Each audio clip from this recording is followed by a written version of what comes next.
Quelques membres de l'ancien régime soupçonnés d'enrichissement illicite devant les enquêteurs ce matin. Cyriaque Vouranjami et Gisèle Yolande ont été auditionnés en présence de Rodolphe Mokambi-Boma et Prestine Weyman.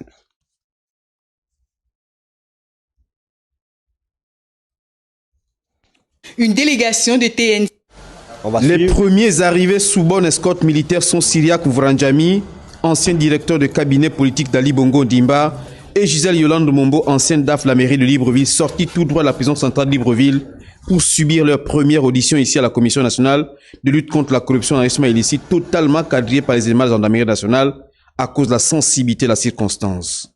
Ces personnalités sont soupçonnées de faits d'enrichissement illicite. Les personnes extraites ce matin viennent pour être auditionnées aujourd'hui et par la suite.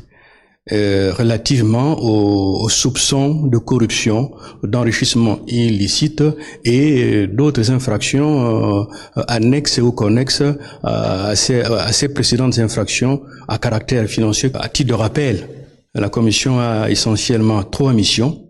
La mission de sensibilisation, la mission d'investigation, donc d'enquête, ainsi que la mission de consultation. Les 2 mises en cause sont auditionnées par ce collège de 10 commissaires et 2 rapporteurs.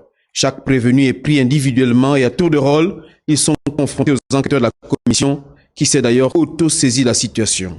En matière d'enquête, surtout lorsqu'il s'agit des enquêtes financières, il n'y a pas de délai. Il n'y a pas de délai pour mener une enquête. Mais nous allons faire le possible nécessaire pour que ces enquêtes arrivent à leur terme dans les délais suffisamment raisonnables. Ils ne sont pas seuls dans ces ennuis. Près d'une dizaine de personnalités appartenant au régime déchu sont concernées par ces auditions devant cette commission qui n'est en réalité pas une juridiction, mais une institution d'enquête.